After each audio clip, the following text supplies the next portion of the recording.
पिलामाने समस्तंकु अशेष स्नेह और भल पाइबा। आज आमे दशम श्रेणी साहित्य बहिर कविताटीए पढ़िबा बुझिबा। कवितार सौंदर्य तार आवृत्ति रे केमिति थाए से कथा भी जानिबा। केते गुड़िए कविता गायन धर्मी जे गुड़िक साधारणतः छोट पिलांक पई होइताए, आउ केते गुड़िए कविता आवृत्ति धर्मी। आवृत्ति धर्मी कविता भितरे विशेष करी सच्ची राउतराय कविता, राधामोहन गड़नायक कविता, रवि सिंह कविता, आउ आज आमे पढ़िबा कवि अनंत पट्टनायक कविता।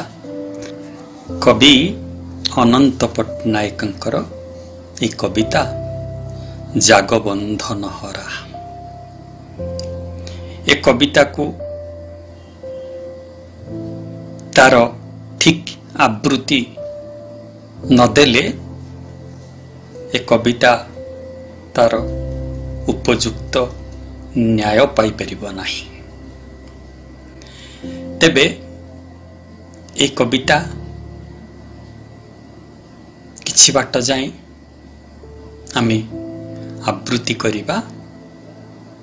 कवि अनंत पट्टनायक ए कविता जागबंधन हरा।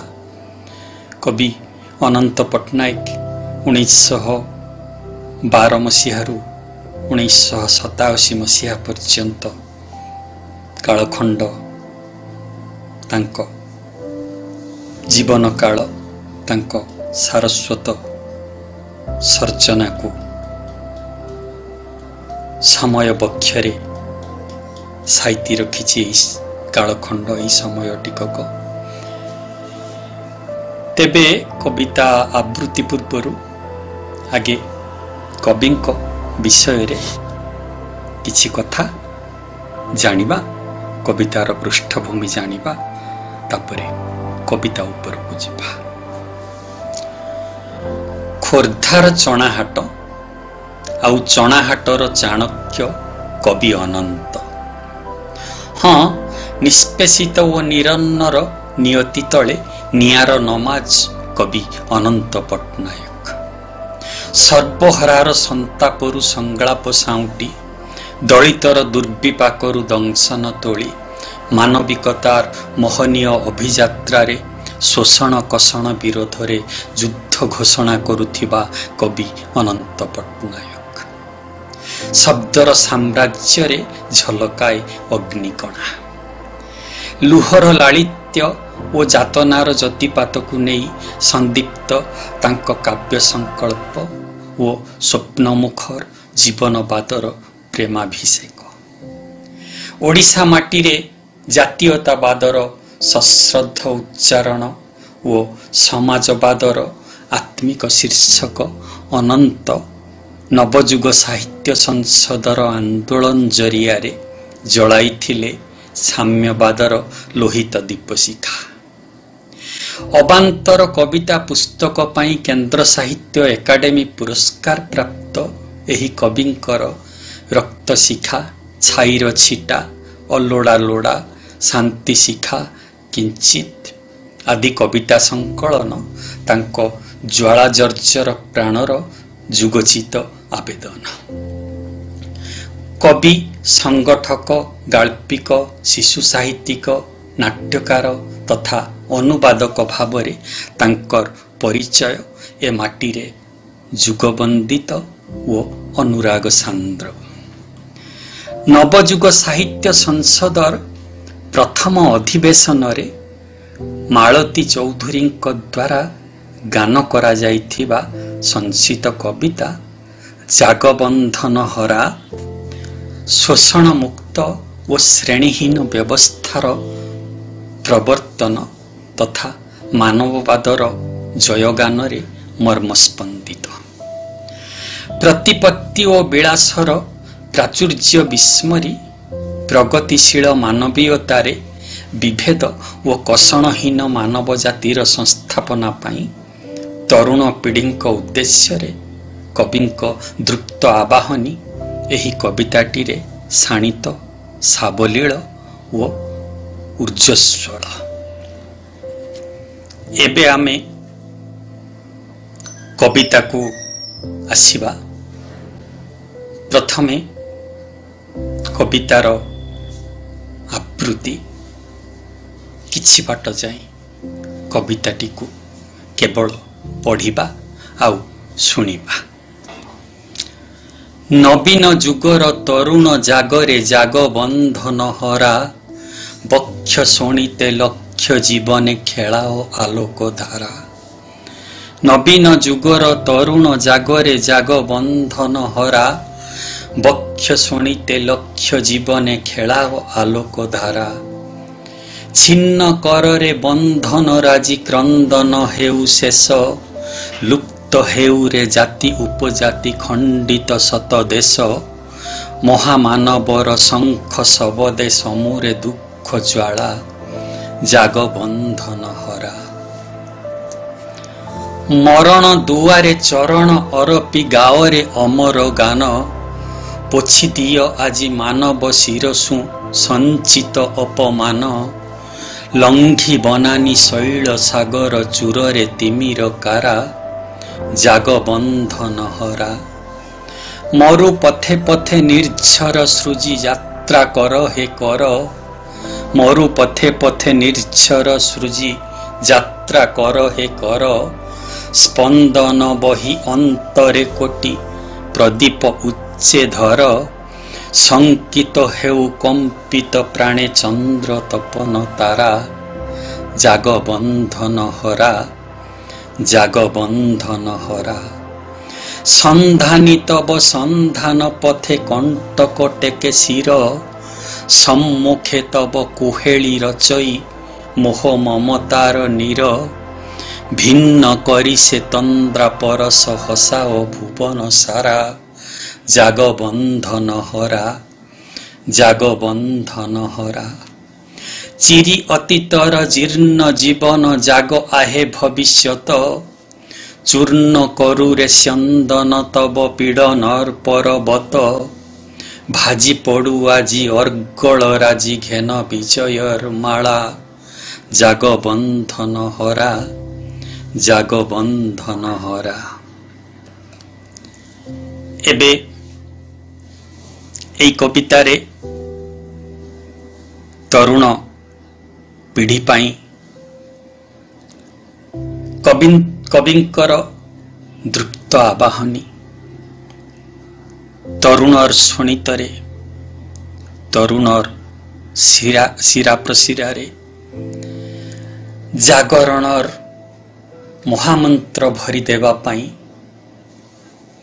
କବି ଅନନ୍ତ ପଟ୍ଟନାୟକ ଯେଉଁ ଆହ୍ୱାନଟିଏ ଦେଇଛନ୍ତି, କବିତାର ଧାଡ଼ିରେ ସେଇ ଆବାହନୀର, ସେଇ ଆହ୍ୱାନର ସ୍ପନ୍ଦନ ଟିକକ ଅନୁଭବ କରିବା, ଧାଡ଼ିରେ ଖୋଜିବା ଆମ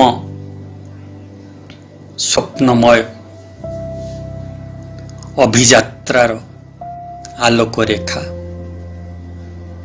ଧାଡ଼ିକୁ ବୁଝିବା, କବିତା ବୁଝିବା, କବିତାରେ କବି କ'ଣ କହୁଛନ୍ତି ଆମେ ଅନୁଭବ କରିବା। ନବୀନ ଯୁଗର ତରୁଣ ଜାଗରେ ଜାଗ ବନ୍ଧନ ହରା, ବକ୍ଷ ଶୋଣିତେ ଲକ୍ଷ ଜୀବନେ ଖେଳାଅ ଆଲୋକ ଧାରା। ନବୀନ ଯୁଗର ତରୁଣଙ୍କୁ କବି ଶକ୍ତି ଆଉ ଉତ୍ସାହର ପରମ ଉତ୍ସ ରୂପେ ଗ୍ରହଣ କରିଛନ୍ତି।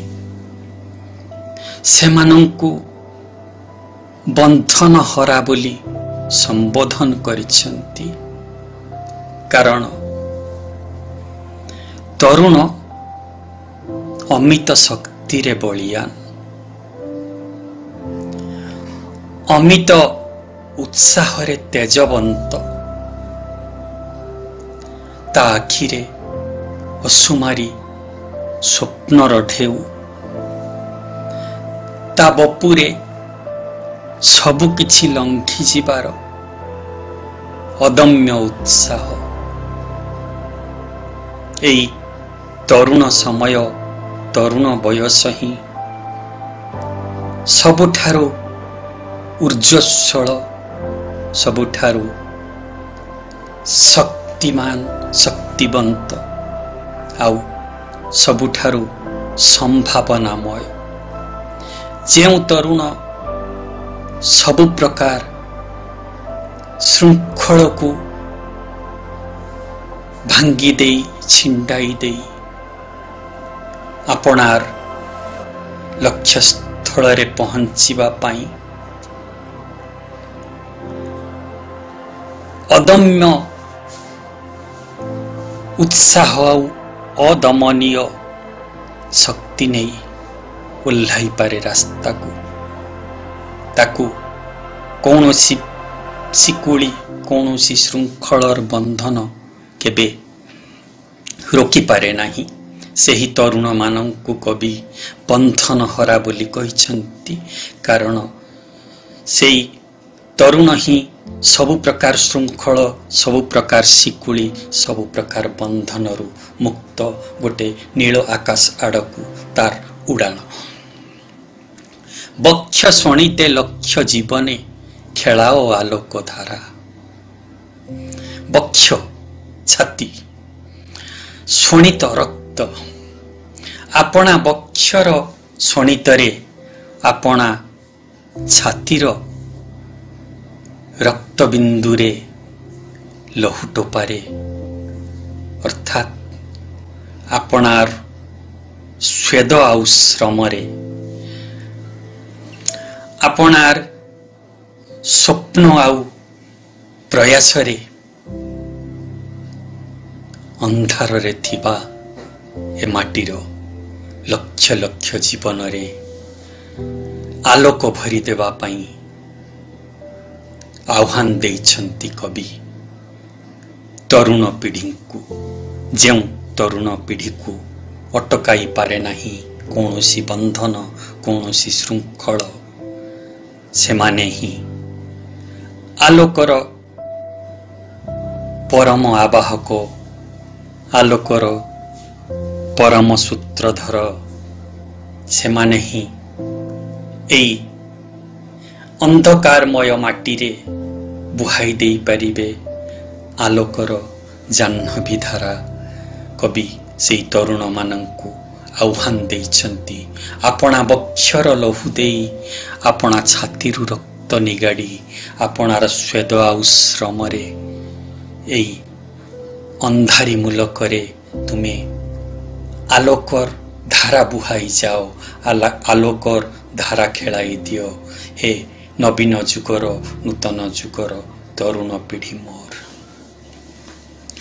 ଛିନ୍ନ କରରେ ବନ୍ଧନ ରାଜି କ୍ରନ୍ଦନ ହେଉ ଶେଷ, ଲୁପ୍ତ ହେଉରେ ଜାତି ଉପଜାତି ଖଣ୍ଡିତ ଶତ ଦେଶ। ଆମକୁ ପରସ୍ପର ଠାରୁ ଅଲଗା କରି ରଖିଛି, ପରସ୍ପର ମଧ୍ୟରେ ପାଚେରୀ ପରି ଠିଆ ହୋଇଛି। ମଣିଷ ମଣିଷ ମଧ୍ୟରେ ବିଭେଦ ତିଆରି କରିଛି। ଆମ ସମାଜରେ ଚଳି ଆସିଥିବା ଜାତିଭେଦ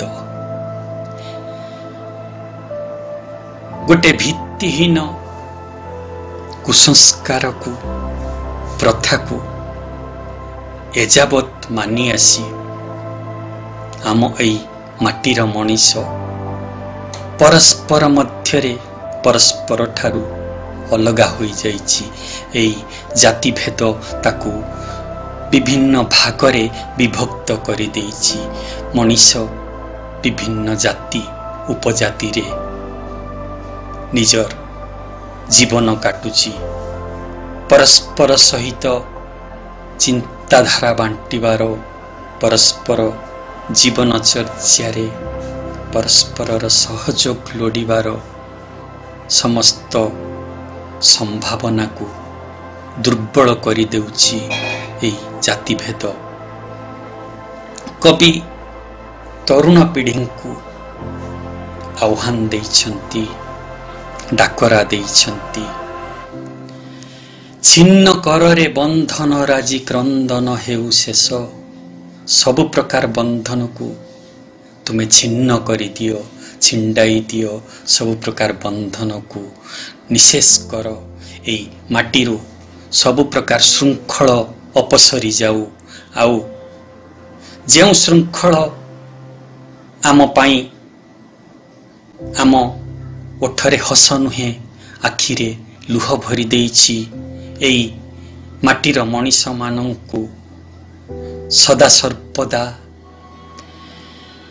आनंद नुहे पुलक नुहे बरं शोक आउ क्रंदन आनी देइछि सेई श्रृंखल सेई प्रतिबंधक सेई बंधन राजी तुमे छिन्न करि जाओ ए माटीरू ए मनीषंक मेलरू जाति उपजातिर विभेद लोप पाई जाऊ आउ एई खंडित शत देश शत खंडरे भाग होइथिबा आमर ए देश आमर ए माटी आमर ए अंचल आम ए बसती पुणी थरे जोड़ी हेई जाऊ महा संपर्कर प्रेममय डोरे महामानवर शंख शबदे समूरे दुख ज्वाला जाग बंधन हरा। एथि केवल गोटे जाति मानव जाति सेई महामानवतार अमृत स्पंदन सबुरी छाती रे संचरी जीवार आशा पोषण करिछंती कवि। आमर पूर्वसूरी माने एई माटी रे संस्कार आनिबा पाई आमर पूर्वज माने अनेक प्रयास करि जाइछंती ए माटी रे। एई माटी रे महामानववादर पांचजन्य बाजी उठू महामानववादर शंखध्वनि शुभु महामनीष पणियार महासंसारीपणर जेउ संसार रे समस्ते आपणार केही भी पर नुहे सेमिति स्नेह संप्रीति रे भरा महामानववादर शंखध्वनि रे आम अंतर तले आम छाती तले थिबा दुखर ज्वाला दुखर ज्वलन शोक आउ संतापर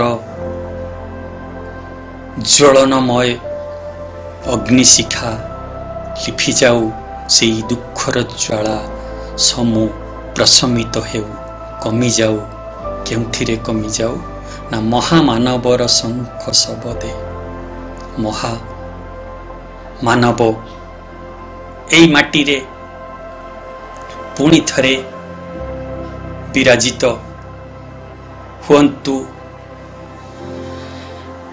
जेमिति महात्मा जेमिति विवेकानंद जेमिति जुग पुरुष अनेक महामानवतार संगीत तोली जाइछन्ति माटी रे से महामानवतार शंखध्वनि रे आमर तमाम दुखर ज्वाला प्रशमित हो जाऊ जाग बंधन हरा। हे तरुण पीढ़ी तुम्हें सबु प्रकार बंधन रो मुकुली आस सबु प्रकार श्रृंखल फिंगी ए माटी पाई काम करी जाओ ଏଇ ମାଟିରେ ପ୍ରେମର ମନ୍ଦାକିନୀ ଝରାଇ ଦିଅ।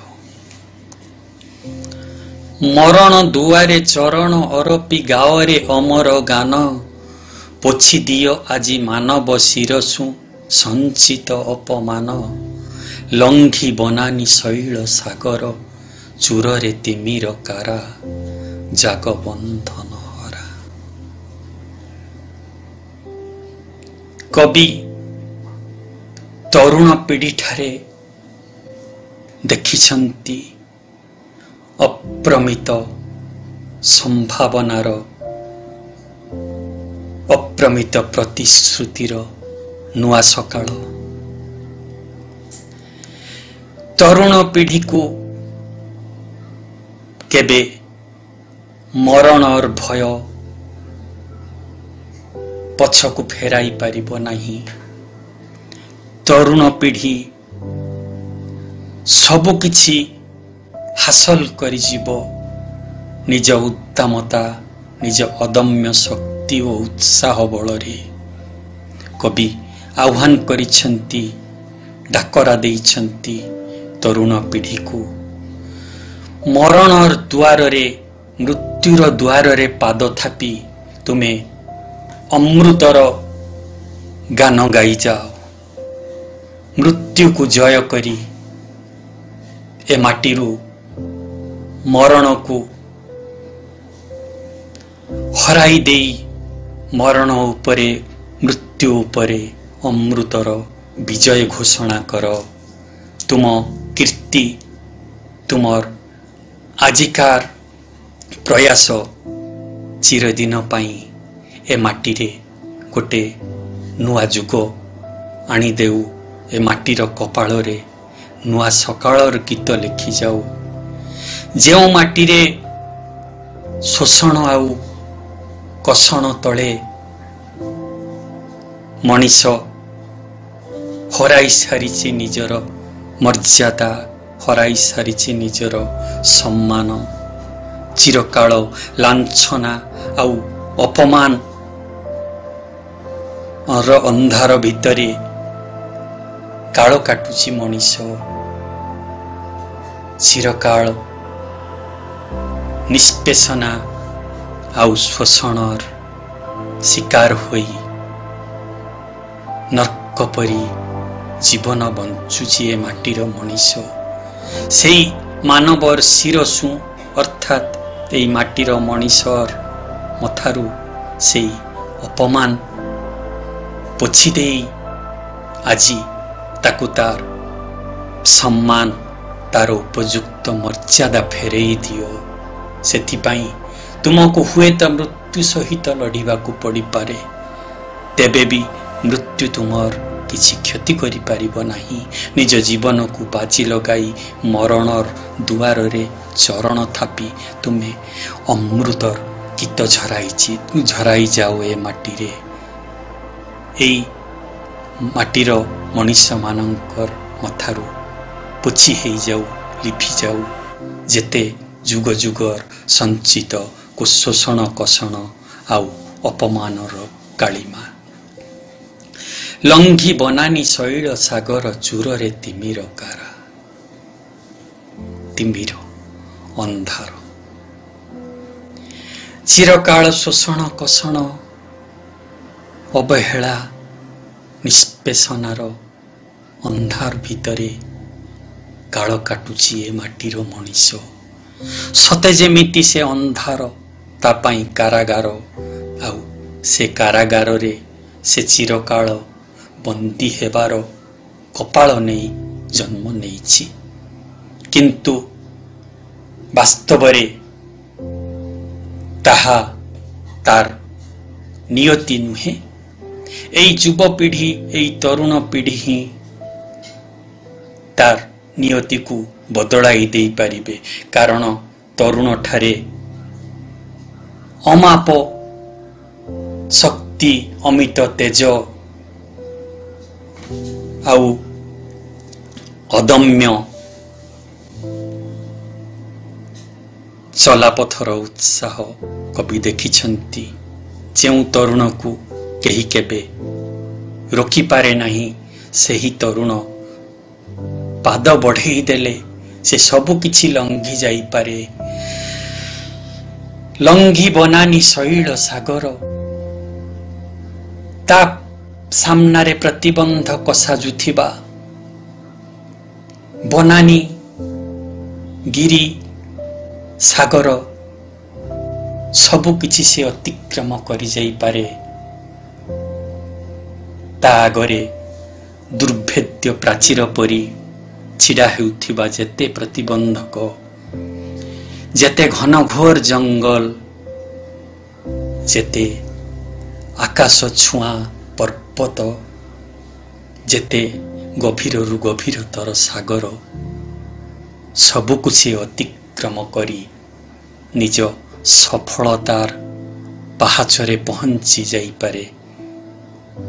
ସେଇ ତରୁଣ ପିଢ଼ି ସବୁ ପ୍ରତିବନ୍ଧକକୁ ଡେଇଁ, ସବୁ ବାଧାବିଘ୍ନକୁ ପଦାନତ କରି ଏହି ଶୋଷଣ କଷଣ ରୂପକ ତିମିରର, ଏହି ଶୋଷଣ କଷଣ ରୂପକ ଅନ୍ଧକାରର କାରାଗାର ଭାଙ୍ଗି ଦେବାକୁ କବି ଆହ୍ୱାନ ଦେଇଛନ୍ତି ଏବଂ ସେହି କାରାଗାର ତଳେ ଆପଣାର ଦୁର୍ଭାଗ୍ୟ ଭୋଗୁଥିବା ଏ ମାଟିର ମଣିଷମାନଙ୍କୁ ନୂଆ ସକାଳର ଶ୍ୟାମଳ ସମ୍ଭାବନାମୟ ସ୍ୱପ୍ନମୟ ଉପକଣ୍ଠଟିଏ ଉପହାର ଦେବା ପାଇଁ ସ୍ୱପ୍ନମୟ ଜୀବନର ଆଲୋକିତ ରାସ୍ତାକୁ ଏହି ମାଟିର ମଣିଷମାନଙ୍କୁ ନେଇଯିବା ପାଇଁ କବି ତରୁଣ ପିଢ଼ିକୁ ନିଜର ଦୃପ୍ତ ଆବାହନୀ ଶୁଣାଇଛନ୍ତି ତାଙ୍କ କଲମ ଓ କାଳିରେ।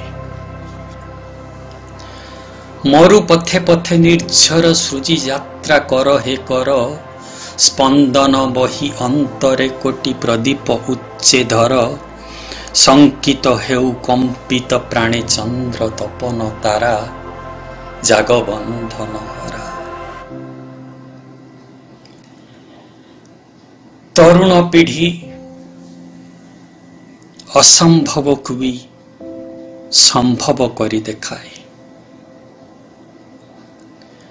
ପରାଜୟ ତାର ଅଭିଧାନରେ ନଥାଏ। ସେ ମରୁ ହେଉ କି ଦୁର୍ଗମ ଗିରିପଥ, ସବୁ ତାର ପଦପାତରେ, ତା ଯାତ୍ରା ପଥରେ ପରାହତ ହୁଏ, ପରାଜୟ ସ୍ୱୀକାର କରେ।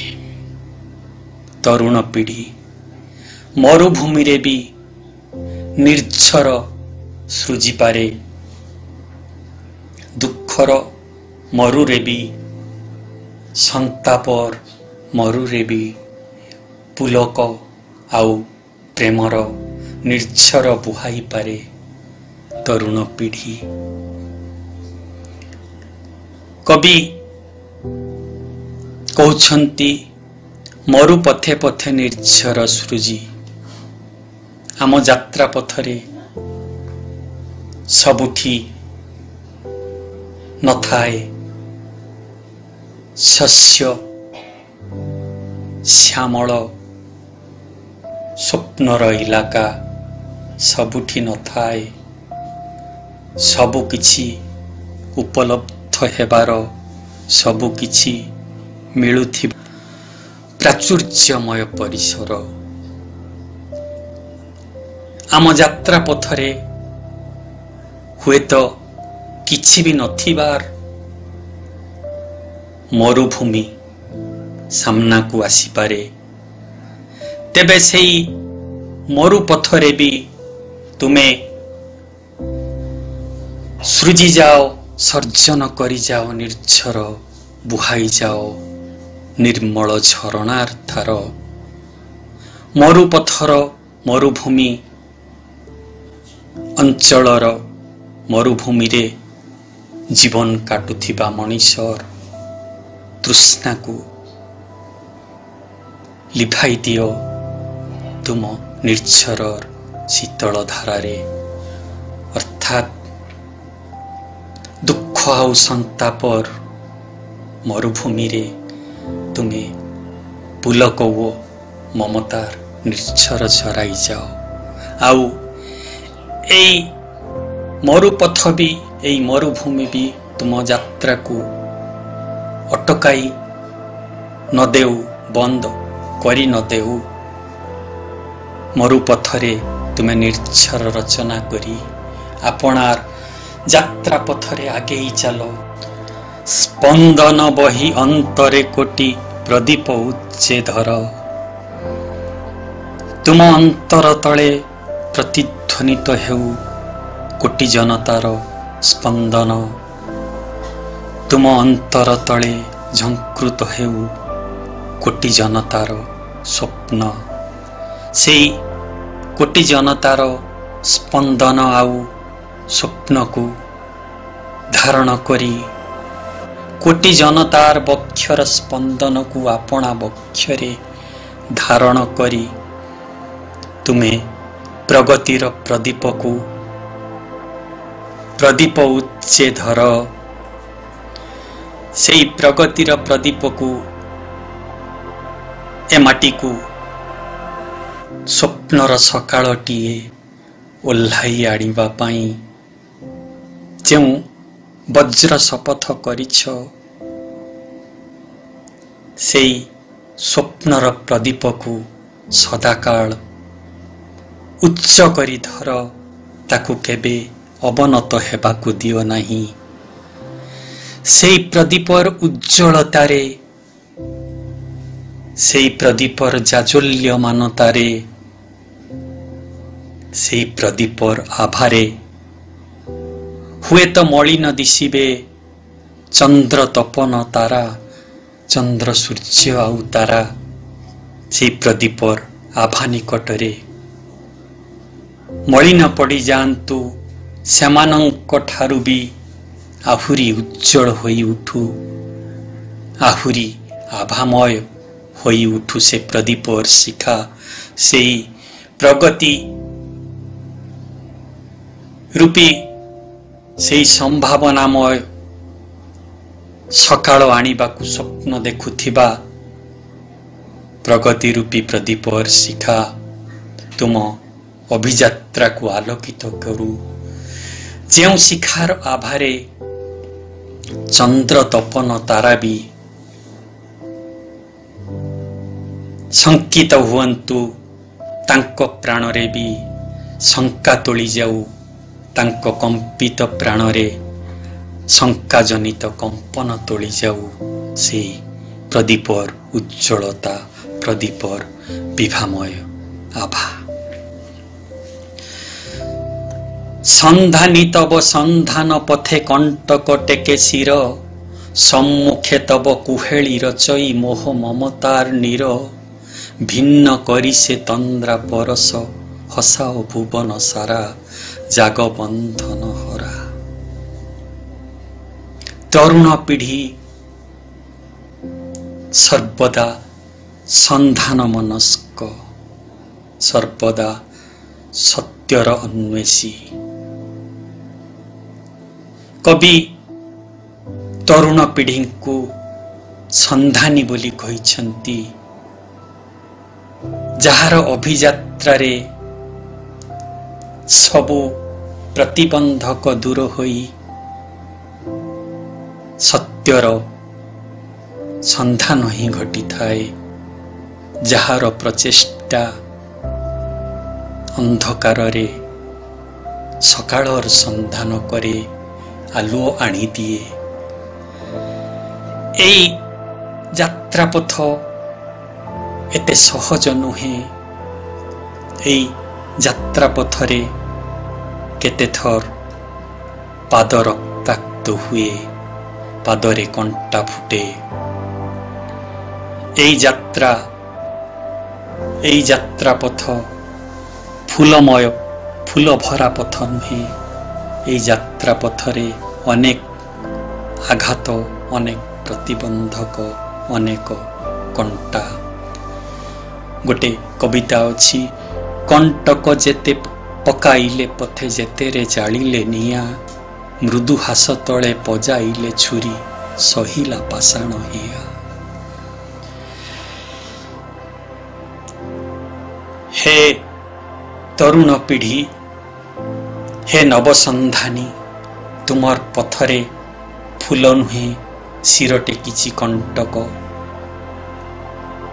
ତେବେ ବି ସେ କଣ୍ଟକ ତୁମକୁ ରୋକିପାରିବ ନାହିଁ। ଆଗେଇ ଚାଲ ହେ ତରୁଣ ପିଢ଼ି, ସମ୍ମୁଖେ ତବ କୁହେଳି ରଚଇ ମୋହ ମମତାର ନୀର। ଜାତି ପାଇଁ, ସମାଜ ପାଇଁ, ଏଇ ମାଟିର ମଣିଷମାନଙ୍କ ପାଇଁ ଆପଣାକୁ ଉତ୍ସର୍ଗ କରିବାକୁ ବାହାରିଲେ ଆମକୁ ପଛରୁ ଟାଣି ଧରେ ଆମର ପରିବାର, ଆମ ବନ୍ଧୁ ପରିଜନଙ୍କର ମମତାର ଡୋର, ଆମ ପ୍ରିୟ ପରିଜନଙ୍କର ମମତା ଭିଜା ଆଖି ଲୁହ ବା ନୀର। କିନ୍ତୁ ଏଇ ଆତ୍ମକୈନ୍ଦ୍ରିକ, ଏଇ କେବଳ ନିଜ ପରିବାରର ସ୍ନେହ ମମତା ଘେରରେ ରହିଗଲେ ଆମେ ସମାଜ ପାଇଁ ଆମ ଜୀବନକୁ କାମରେ ଲଗାଇ ପାରିବା ନାହିଁ। ତେଣୁ ନିଜ ପରିବାରର ଲୁହ ଡାକ, ନିଜ ପ୍ରିୟ ପରିଜନଙ୍କର ମମତାର ଡୋର, ମମତା ଭରା ଆକଟ, ତାହାରି ପାଖରେ ଆମେ ଅଟକି ଗଲେ ଏଇ ଜଗତ ପାଇଁ, ଏଇ ମହାସଂସାର ପାଇଁ ଆମେ ଆମ ଜୀବନକୁ କାମରେ ଲଗାଇ ପାରିବା ନାହିଁ। ସେଇ ସ୍ନେହ ଅଶ୍ରୁ, ପରିବାରର ମମତା ଭିଜା ନୀର ଆମର ଜାଗରଣରେ, ଆମର ଚେତନାରେ, ଆମର ଉଦ୍ଦାମ ପଦପାତର ଯାତ୍ରା ପଥରେ ଆମ ଠାରେ ତନ୍ଦ୍ରା ଭରିଦିଏ, ଯେଉଁ ତନ୍ଦ୍ରା ହୁଏତ ଆମର ଉତ୍ସାହ କମାଇ ଦେଇପାରେ। ଭିନ୍ନ କରି ସେ ତନ୍ଦ୍ରା ପରଶ ସେଇ ଲୁହ ଡାକ ମମତାର ଆକଟକୁ ଭିନ୍ନ କରି, ଅର୍ଥାତ୍ ଛିନ୍ନ କରି, ଶିଥିଳ କରି ସାରା ସଂସାର, ସାରା ଜଗତବାସୀଙ୍କର ଓଠରେ ହସ ଭରିଦେବା ପାଇଁ ତରୁଣ ପିଢ଼ି ନିଜ ଯାତ୍ରା ପଥରେ ଆଗେଇ ଚାଲିବାକୁ କବି ଆହ୍ୱାନ ଦେଇଛନ୍ତି। ଚିରି ଅତୀତର ଜୀର୍ଣ୍ଣ ଜୀବନ ଜାଗ ଆହେ ଭବିଷ୍ୟତ, ଚୂର୍ଣ୍ଣ କରୁରେ ସ୍ୟନ୍ଦନ ତବ ପୀଡ଼ନର ପରବତ। ଏଇ ମାଟିର ମଣିଷ ବର୍ଷ ବର୍ଷ ଧରି ଶୋଷଣ କଷଣରେ ପୀଡ଼ିତ, ନିଷ୍ପେଷଣାରେ ଜର୍ଜରିତ, ଦୁଃଖର ଜ୍ୱାଳା ଭିତରେ ତାର ଜୀବନ ନର୍କ ସଦୃଶ, ଅନ୍ଧାର ହିଁ ତାର ନିୟତି ବୋଲି ଏହି ମାଟିର ମଣିଷ ଭାବି ନେଇଛି। ତେଣୁ ତାର ଜୀବନ, ଅତୀତ ଜୀବନ ଜୀର୍ଣ୍ଣ ବୋଲି କବି କହିଛନ୍ତି, ଦୁର୍ବଳ ବା କ୍ଷୟପ୍ରାପ୍ତ ବୋଲି କବି କହିଛନ୍ତି। ଅର୍ଥାତ୍ ତା ଜୀବନରେ ତେଜ ନାହିଁ, ତା ଜୀବନରେ ଜ୍ୟୋତି ନାହିଁ, ତା ଜୀବନରେ ଶକ୍ତି ନାହିଁ, ତା ଜୀବନରେ ଉତ୍ସାହ ନାହିଁ। ଚିରି ଅତୀତର ଜୀର୍ଣ୍ଣ ଜୀବନ ଜାଗ ଆହେ ଭବିଷ୍ୟତ। ତରୁଣ ପିଢ଼ି ହିଁ ଏ ଜାତିର ଭବିଷ୍ୟତ, ଏ ମାଟିର ଆସନ୍ତାକାଲି, ଏଇ ଦେଶର ଆଗାମୀ ସକାଳ ସେଇ ତରୁଣ ପିଢ଼ିମାନଙ୍କୁ ଜାଗି ଉଠିବା ପାଇଁ କବି ଆହ୍ୱାନ ଦେଇଛନ୍ତି। ସେମାନଙ୍କର ପ୍ରଗତିର ରଥ ଚୂର୍ଣ୍ଣ କରୁରେ ସ୍ୟନ୍ଦନ ତବ ସ୍ୟନ୍ଦନ ରଥ। ସେମାନଙ୍କର ସ୍ୱପ୍ନମୟ ଯାତ୍ରା ପଥରେ ଚାଲିଥିବା ସ୍ୱପ୍ନ ଆଉ ସମ୍ଭାବନାର ରଥ, ପ୍ରଗତିର ରଥ, ଉଦ୍ଦାମ ଶକ୍ତିର ରଥ, ସେଇ ରଥ ଚକ ତଳେ ଚୂର୍ଣ୍ଣ ହେଇଯାଉ ଏ ମାଟିର ମଣିଷ ଭୋଗି ଆସୁଥିବା ସବୁଯାକ ପୀଡ଼ନର ପର୍ବତ। ସେଇ ରଥ ଚକ ସବୁ ପୀଡ଼ା, ସବୁ କଷଣ, ସବୁ ଯାତନା ଯନ୍ତ୍ରଣାର ପର୍ବତକୁ ଭାଙ୍ଗି ଆଗେଇ ଚାଲୁ ଅମୃତମୟ ଆଲୋକର ରାସ୍ତାରେ। ଭାଜି ପଡୁ ଆଜି ଅର୍ଗଳ ରାଜି ଘେନ ବିଜୟର ମାଳା। ଅର୍ଗଳ କିଳିଣୀ ଘରର କବାଟ ବନ୍ଦ କରିବା ପାଇଁ ଯାହା ବ୍ୟବହାର କରାଯାଏ। ଆମର ବହିରେ ଅଛି ଅର୍ଗଳ ମାନେ ବନ୍ଧନ, ତାହା ବି ନିଆଯାଇପାରେ। ଆଜି ଯୁବ ଶକ୍ତିକୁ, ତରୁଣ ପିଢ଼ିକୁ କୌଣସି ଅର୍ଗଳ ଅଟକାଇ ପାରିବ ନାହିଁ। ଭାଜି ପଡୁ ଆଜି ଅର୍ଗଳ ରାଜି, ତାର ପଦପାତରେ, ତାର ଯାତ୍ରା ପଥରେ ତାକୁ ରୋକିଦେବାକୁ ଆସୁଥିବା, ତାକୁ ଅଟକାଇବାକୁ ତିଆରି ହୋଇଥିବା ଯେତେ ଅର୍ଗଳ, ଯେତେ ପ୍ରତିବନ୍ଧକ ସବୁ ଆଜି ଭାଙ୍ଗି ଯାଉ ଏବଂ ଶେଷରେ ଏହି ତରୁଣ ପିଢ଼ି ବିଜୟର ମାଳା ପରିଧାନ କରୁ। ଏ ମାଟିରେ ସୁନା ସକାଳ ନେଇ ଆସୁ ଏ ମାଟିକୁ। ଏ ମାଟିରେ ଆଲୋକର ଅଭିଷେକ ହେଉ, ଏ ମାଟିରେ ପ୍ରେମର ଅଭିଷେକ ହେଉ, ଏ ମାଟିରେ ସ୍ୱପ୍ନ ଆଉ ସମ୍ଭାବନାର ଅଭିଷେକ ହେଉ। ଆଉ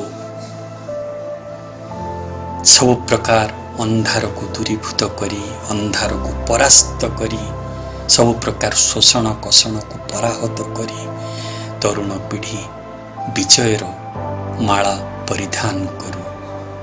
ଜାଗ ବନ୍ଧନ ହରା, ହେ ବନ୍ଧନ ହରା, ହେ ଶୃଙ୍ଖଳ ହରା, ହେ ତରୁଣ ପିଢ଼ି, କୌଣସି ଶୃଙ୍ଖଳ କି ଶିକୁଳି କେବେ ବି ବାନ୍ଧି ପାରିବ ନାହିଁ ତୁମକୁ। ତୁମେ ବନ୍ଧନ ହରା, ଜାଗି ଉଠ, ଏହି ଜାତି ପାଇଁ କାମ କରିଯାଅ। ଆମେ ଜାଗ ବନ୍ଧନ ହରା କବିତାର ଅନ୍ତଃସ୍ୱର, କବିତାର ମର୍ମବାଣୀ, କବିତାରେ ଯେଉଁ ଅମୃତ ଆବାହନୀ ଅଛି ତାକୁ ଶୁଣିଲେ ବୁଝିଲେ। ଏବେ ସେଇ କବି ଅନନ୍ତ ପଟ୍ଟନାୟକ, ଯାହାଙ୍କର ଅନେକ ପ୍ରଭାବଶାଳୀ କବିତା, ରକ୍ତରେ ନିଆଁ ଲଗାଇ ଦେଲା ଭଳି କବିତା ଅଛି, ସେଇ କବିତାରୁ କିଛି ଆମେ ଶୁଣିବା। ଆଗରୁ ଷଷ୍ଠ ଶ୍ରେଣୀ ବହିରେ ପିଲାଙ୍କ ପାଇଁ କବିତାଟିଏ ଥିଲା, ଶପଥ। କବିତା ଶପଥ। ସୂର୍ଯ୍ୟ ସମ ଜଳିବି ମୁହିଁ, ଜହ୍ନ ସମ ଉଠିବି ଝଳି, ପବନ ସମ ପୃଥ୍ୱୀ ଛୁଇଁ, ପ୍ରାଣରୁ ପ୍ରାଣେ ଖେଳିବି ଢଳି। ଶପଥ ଷଷ୍ଠ ଶ୍ରେଣୀ ପିଲାଙ୍କ ପାଇଁ ଥିଲା। ଅନନ୍ତ ପଟ୍ଟନାୟକ ଆର କବି। ତାଙ୍କର ଆଉ ଗୋଟେ କବିତା ସର୍ବହରା, ଯେଉଁଟା ରକ୍ତଶିଖା ସଂକଳନରେ ଅଛି। କବିତାର ନାଁ ସର୍ବହରା, ଲୋକପ୍ରିୟ କବିତାଟିଏ। जीवन धरी हे ढाळिलु रक्त तोळिलु सौधमाळा आमरी लागी रे शासन शक्त आमे सर्पहरा जीवन धरी हे ढाळिलु रक्त तोळिलु सौधमाळा आमरी लागी रे शासन शक्त आमे सर्पहरा झांजी पवन सहीरे सघन गहीरे रोइलु धान बरसा कादुओ चकटी केतेरे खिन्न करिलु प्राण पौष प्रभाते काटिलु शस्य हसिले निखिलवासी शक्तिशाळीर कराळ कबळ नेलारे सकल ग्रासी निस्व जेतेक विश्वर कोळे सकल श्रमिक चासी मिलित हुअरे आमरी संगे शंका जड़ता नासी थरुरे धरणी आकाश पवन थरुरे शोषक कूल हसी उठु आजी समता जगते भाजुरे पहाड़ चूल हसी उठु आजी समता जगते भाजुरे पहाड़ चूल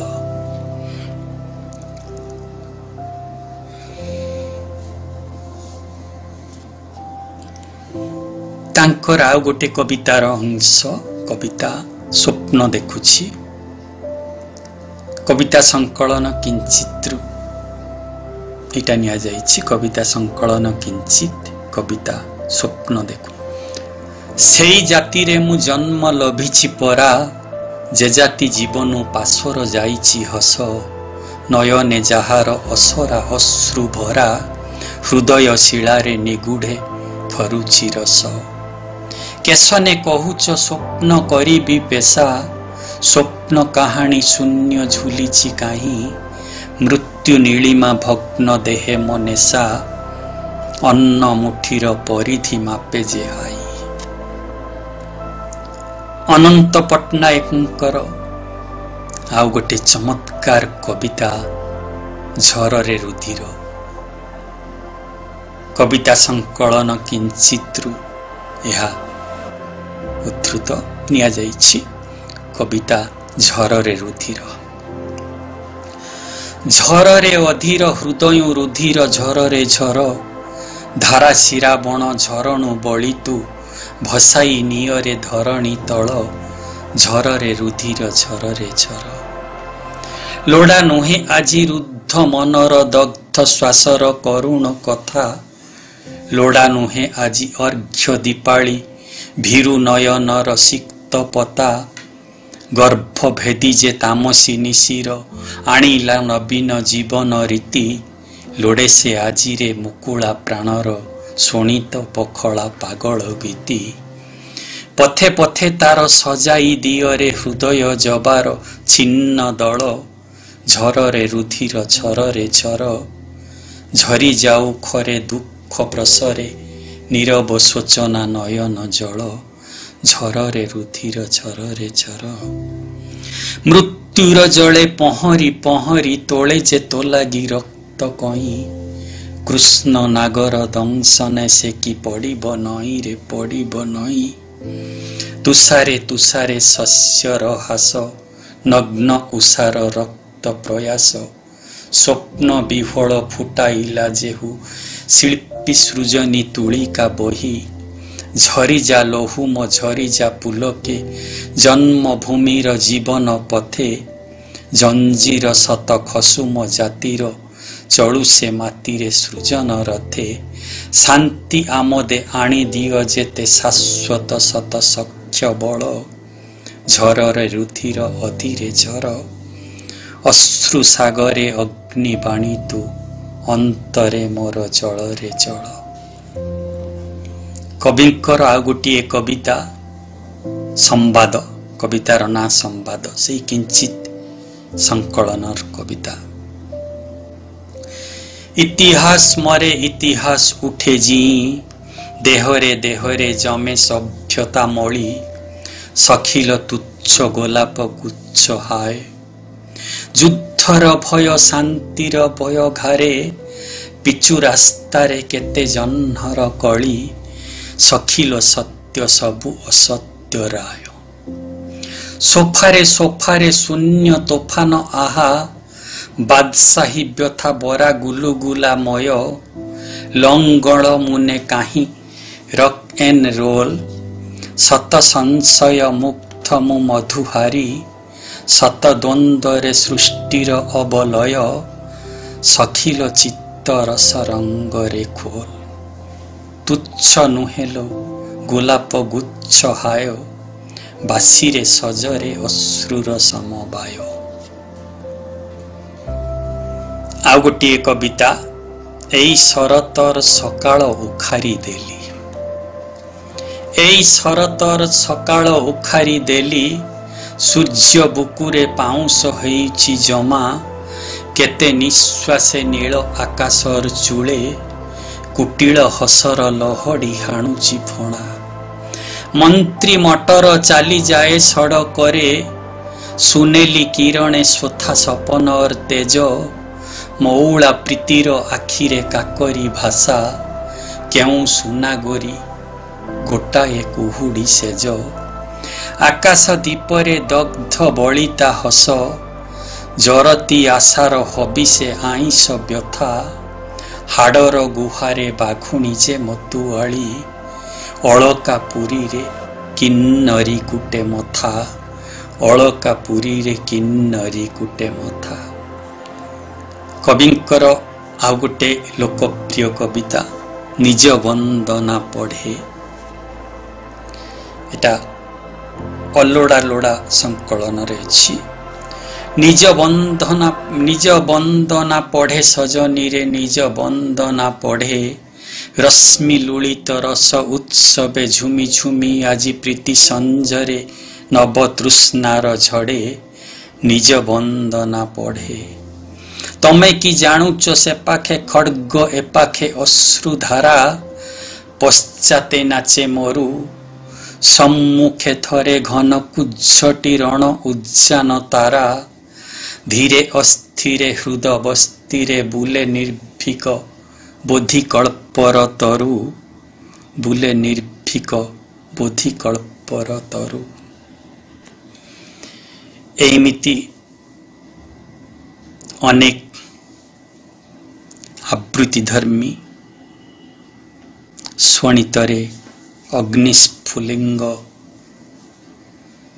ସଞ୍ଚାର କରିଦେଲା ଭଳି କବିତା କବି ଅନନ୍ତ ପଟ୍ଟନାୟକଙ୍କର ଯୁଗଫର୍ତ୍ତରେ ସିଏ ଗୋଟେ ଆତ୍ମିକ ଶୀର୍ଷକ ଶବ୍ଦର ସାମ୍ରାଜ୍ୟରେ ଝଲକାଏ ଅଗ୍ନି କବି ଅନନ୍ତ ପଟ୍ଟନାୟକ।